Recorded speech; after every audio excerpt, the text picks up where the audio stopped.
Bonsoir à tous et j'espère que vous allez bien, que vous avez la forme. Aujourd'hui, on va aborder un sujet crucial. Vous savez, avec le DPEG du Terra USD par rapport au dollar, beaucoup de personnes ont actuellement peur dans les stablecoins. Ils ne savent pas dans quel stablecoin mettre leur argent, quel est le plus secure. Et vous le savez, avec la baisse du marché, même l'USDT était descendu légèrement. Donc, face à tout ça, beaucoup de personnes se demandent dans quel stablecoin je dois garder mon argent pour ne pas m'exposer aux variations du marché. Alors, nous avons d'un côté l'USDT qui est l'USD de Tether et nous avons l'USDC qui est l'USD de Cycle. Donc, Cycle, c'est une entreprise associée à Coinbase. Donc, on va voir aujourd'hui sur certains critères lequel dans ces deux-là est le meilleur. Allons-y, let's go.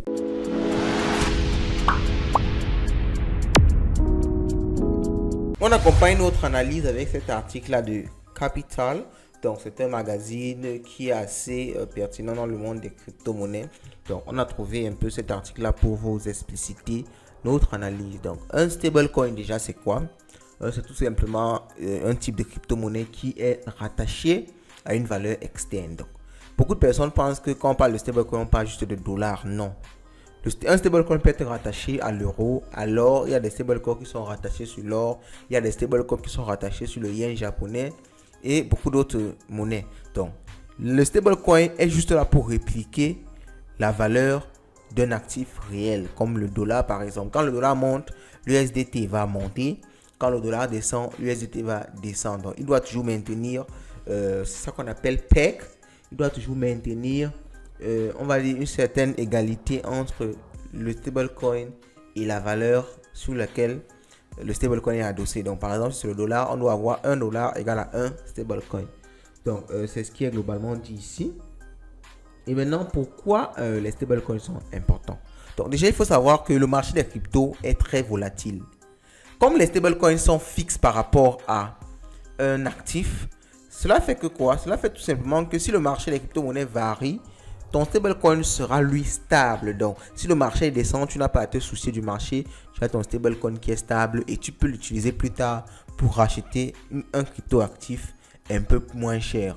Ou alors, si le marché monte aussi, là, tu ne vas pas profiter de la montée du marché parce que toi, ton argent sera stable. Donc, c'est vraiment comme une monnaie traditionnelle, comme une monnaie fiat. Vous savez, quand le marché des cryptos varie, comme ça varie, votre monnaie fiat euro, dollar ne varie pas sur ce marché-là en tout cas.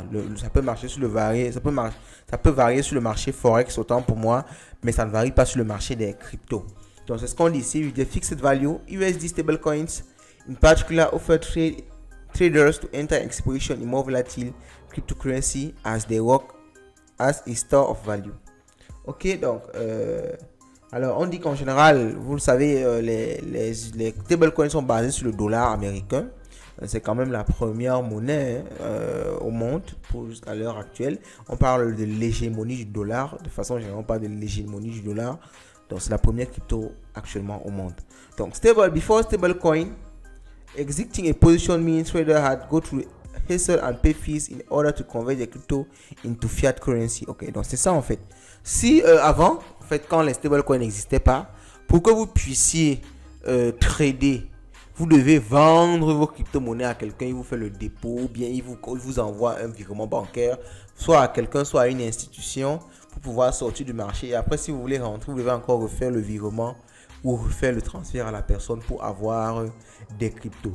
Donc ça causait en fait beaucoup de frais et c'était contraignant pour les traders. Maintenant, avec le fait qu'il y ait des stablecoins, en un clic, vous convertissez vos bitcoins en USDT et réciproquement et vous avez fini avec. Vous pouvez sortir entre d'une position très facilement. Donc, ok, donc on continue.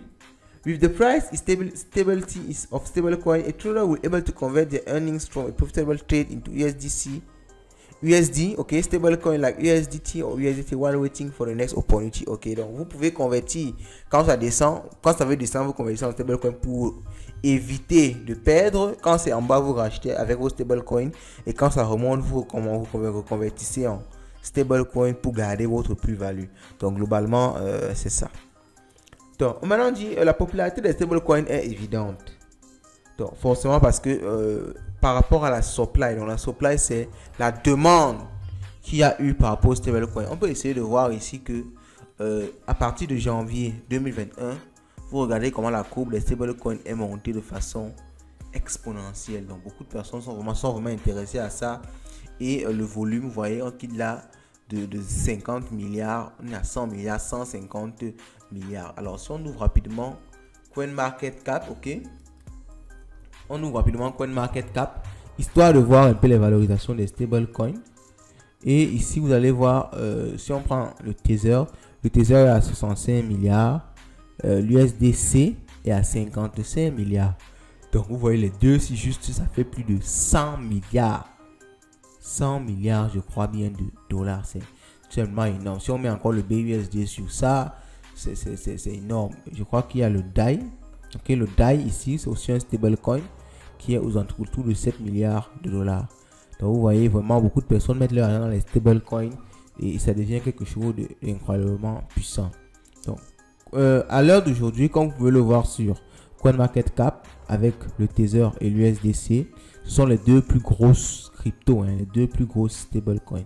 Et ils sont même adjacents. En fait, l'USDC a gagné beaucoup de place depuis qu'il y a eu un rapport sur le Tether qui montrait que il n'avait pas exactement la quantité de dollars par rapport à leur émission. On verra ça par la suite. On entre là dans le main de la vidéo. USDT versus USDC. Donc déjà, comme vous pouvez le voir sur CoinMarketCap, l'USDT est en tête en termes de circulating supply, dans le nombre de tokens qui existent, 65 milliards. Donc, en principe, cela signifie qu'il y a une caisse dans une banque qui contient 65 milliards de dollars.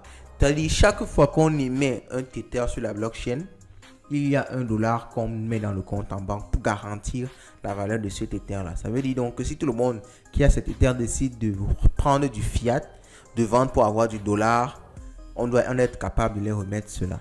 Donc, pareil pour toutes les crypto-monnaies stablecoin qui sont collatéralisées. Donc, collatéralisées, il y a le Tether, il y a l'USDC. Donc, maintenant, comme on peut le voir ici, l'USDT a une supply bien plus grande. Mais l'USDC est on a un peu plus confiance en ça parce que c'est une entreprise qui possède ça. Et vous savez, quand une entreprise possède de l'argent fait dans les services financiers, l'État exige qu'on audite cette entreprise-là chaque fois, chaque trimestre, chaque semestre. Donc, USDC est à tout moment audité pour s'assurer que dans les caisses de l'entreprise ou dans les caisses du compte en banque de l'entreprise, nous avons l'équivalent en cash. Donc, ici, on est sûr presque à 100% que nous avons l'équivalent en cash de 55 milliards. Pourtant, pour Tether, on n'est pas complètement sûr parce que ça appartient à une fondation qui n'est pas complètement auditée. Je crois que la dernière audit de Tether a montré qu'il y avait un déficit. Donc, ce n'était pas vraiment égal. Donc, ça a restreint la confiance à l'USDT et c'est ça qui a fait pousser l'USDC jusqu'à cette place-là sur le classement des cryptos. Donc, vous voyez, par exemple, on dit l'USDT, c'est Tether. Ok, l'USDC, c'est Cycle. Donc, Cycle, c'est une entreprise, comme je l'ai dit, rattachée à Coinbase. Donc, l'USDT est plus ancien. Donc, c'est ça aussi qui peut expliquer que le volume est plus important parce que c'est plus ancien de 4 ans. Donc, on se dit clairement que si c'était le même nombre d'années ou alors si l'USDC était un peu plus ancien, forcément, ça devait déjà dépasser. Parce que vous voyez, même avec l'ancienneté, le nombre d'argent qui les sépare, ce n'est que 10 milliards de dollars, je pense bien. Bon, ça a l'air petit, mais c'est toujours énormément d'argent. Donc, maintenant, on dit backing. Donc, l'USDC est backé par du cash, de l'or, du cash, donc ça dit de l'argent liquide, de l'or, des comptes en banque. Pendant que l'USDT, il y a certes du cash, mais il peut aussi avoir d'autres cryptos et des assets équivalents. Donc, par exemple, peut-être d'autres crypto-monnaies. Donc, l'USDT, comme on l'a dit, c'est en termes de liquidité, c'est le plus highest, en fait, c'est le plus available. Et l'USDC, c'est le second highest, donc le second available. Bon, maintenant, en termes de market capitalization, on a vu ça, le nombre de trading, on trade plus l'USDT. Ça, c'est vrai parce que tout le trading en général, sur toutes les plateformes, vous allez toujours voir la paire des cryptos qui domine, c'est l'USDT. Bitcoin contre l'USDT, BNB contre USDT, ainsi de suite. Donc, on descend un peu plus. Donc, maintenant, on va un peu voir. Donc, ici, déjà, vous pouvez vous faire une idée concrète de quoi choisir, vraiment. Moi, bon, on va peut-être continuer la lecture déjà, mais déjà ici, on peut voir clairement que l'USDC peut être à privilégier pour sa sécurité. mais ce ne sera pas aussi liquide que l'USDT. Mais si vous êtes un petit trader, si vous voulez garder une petite somme, vous n'avez pas de problème parce que si vous avez 1 million de francs, 1 million de dollars, par rapport à la liquidité, à la capitalisation, c'est vraiment ridicule. Votre argent est ridicule. Donc, vous pourrez ressortir ça à tout moment. Mais si c'est pour gagner des 100 millions, des 1 milliard, là, vous pouvez vous tourner vers quelque chose de plus liquide. Mais c'est un peu plus risqué parce que on ne sait jamais avec un marché qui peut changer. L'USDT peut se dipec par rapport au dollar. Et on a vu cela pendant le bear market. L'USDT était descendu à 0,98 $. C'était très très problématique. Donc maintenant on entre. Donc vous avez déjà vraiment une idée ici. Mais on va entrer un peu dans plus de détails. Ceci est un diagramme qui montre un peu comment l'USDT fonctionne. Donc comment c'est émis et comment c'est burné en quelque sorte. Donc si vous voulez par exemple, quand vous achetez de l'USDT, donc vous déposez votre compte, vos fiat, vous faites un virement bancaire ou votre carte de crédit, ça augmente la réserve fiat de Tether. Et quand ça augmente sa réserve, Tether émet donc des USDT. Ok? Et maintenant, lorsque quelqu'un veut retirer des Tether pour du fiat, il y a donc une sortie d'argent et la valeur Tether est détruite ou bien redeem. Donc, elle est burnée. Donc, c'est globalement comme ça que Tether maintient la stabilité de l'USDT par rapport au dollar. Et c'est aussi comme ça, il y a aussi des arbitrages qui font de telle sorte que le prix ne peut pas vraiment varier. Parce que quand ça varie, il y a des robots d'arbitrage qui achètent un peu plus cher et revendent moins cher et réciproquement. Donc maintenant, concernant le backing, parce que c'est le plus important, comment est-ce que la crypto est backée? Par quoi exactement la crypto est backée? Donc nous avons du cash, comme je l'ai dit. Cash, l'équivalent du cash, les dépôts bancaires et tout, c'est 85% autant pour moi. Donc maintenant, il y a des prêts, ok. Il y a de l'or, comme je vous l'ai dit, du métal. Et il y a des actions aussi, je pense bien. Other investment, including digital token. Donc, il y a des actions, il y a d'autres crypto-monnaies qui constituent 3,3%. Donc, vous avez ce schéma-là. Vous pouvez le regarder plus en détail. Donc, sur comment le Tether est backé. Donc, vous voyez ici, le souci avec ça, en fait, c'est que, vous savez, c'est le cash qui est plus rapidement sortable. C'est le cash qui est très liquide. Les autres assets peuvent prendre un certain temps avant d'être liquéfié sur le marché. C'est pour ça qu'on n'a pas totalement confiance parce que à tout moment, s'il y a des soucis, l'entreprise peut ne pas avoir suffisamment de cash à l'instant T pour résoudre le problème. Même comme il faut le dire, 85% c'est quand même énorme. Surtout en considérant la capitalisation globale. De façon historique, le USDT est resté plutôt stable par rapport au dollar. Donc le prix est vraiment aux alentours de 1 $.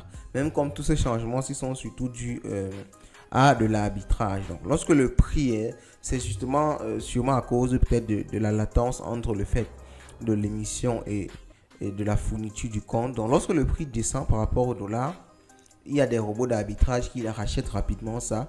Et quand ils rachètent en masse, ça fait que le prix monte. Et quand le prix monte, ils vendent aussi en masse. Ça fait que le prix redescend. Donc c'est ça qui maintient globalement le prix de l'USDT aux alentours de 1 $. Donc c'est un peu ça le principe du pegging. Donc maintenant, what is USDC? Donc maintenant, now we have covered USDT. It's time to close a look at USDT. Ok, USDC autant pour moi. Donc commercial issuers of USDC are required to meet licenses, compliance, accounting and technical operation requirements. Donc on dit il y a un peu plus de sécurité ici parce que vous comprenez déjà que on dit ceux qui émettent l'USDC doivent avoir une licence, un checking des accounts, des procédures techniques et opérationnelles. Donc vous voyez, to ensure that USDC maintain a constant one-to-one backing, you should also have to back all tokens with fiat reserve and supply monthly proof of events. Donc pour USDC, tout doit être backé par du cash et chaque mois, on doit apporter des preuves de ça. Donc il faut savoir que c'est quand même un niveau intéressant, un niveau très poussé. Donc il est très difficile de contourner ce genre de régulation là. Donc on a entre guillemets une confiance un peu plus sur la USDC parce que chaque mois on a on est rassuré que s'il y a 55 milliards d'USDC sur le marché, alors il y a 55 milliards en banque. Et l'USDC, ok, même durant le bull market, il n'y a pas eu de DPEG, même de 0, quelque chose. C'est toujours resté à $1 globalement. Même comme l'arbitrage ne manque jamais. Et vous pouvez voir ça par rapport à cette courbe-ci. Donc maintenant, regulation around stablecoin US. The stablecoin market has grown by. Ok, donc ça c'est le pourcentage d'évolution des stablecoins. Et on dit, en termes de régulation, the Biden administrator is working group, the Federal Deposit Insurance, to limit issuance of stablecoin to ensure deposit institutions to allow serious regulation of stablecoin to address the systemic risk that may pose to economy and financial system. Donc, on va dire que ce n'est pas encore totalement clair dans le sens de la régulation, surtout avec le phénomène Terra USD qui s'est produit récemment, mais ça a encore poussé les institutionnels américains à mettre en place vraiment des choses pour pouvoir garantir que les entreprises ont les réserves qu'ils disent avoir. Donc, this indicative of Congress taking action to bring stablecoin into traditional financial system. Donc, en même temps aussi, ça peut avoir un problème avec, ça peut poser un problème de décentralisation ou de liberté autour des stablecoins, parce que si le gouvernement regarde déjà trop, ils peuvent bloquer les fonds et tout ce qui va avec la régulation, vous le connaissez. Donc, alors, ceci étant dit, vous avez une idée un peu globale, vous avez une idée non seulement globale, mais un peu plus précise aussi. Maintenant, c'est à vous de voir en fonction de votre portefeuille, de la quantité d'argent que vous avez. Mais comme on recommande toujours en général, diversifier votre portefeuille et une partie en USDC, une partie en USDT. Donc, l'USDT est quand même assez gros. On peut même dire too big to fail. Mais faisons quand même toujours attention et je crois qu'il faut toujours garder un peu d'USDC ou faire même 50-50 dans son portefeuille crypto. Donc maintenant, pour ceux qui veulent acheter des stablecoins, vous vous rendez sur Light Exchange. C'est actuellement un des meilleurs exchanges pour acheter des crypto-monnaies stables à bon prix. Alors sur ce, vous souhaite de passer une bonne soirée, vous souhaite d'avoir le maximum d'argent. Car comme on dit chez nous, l'argent, c'est le nerf de la guerre.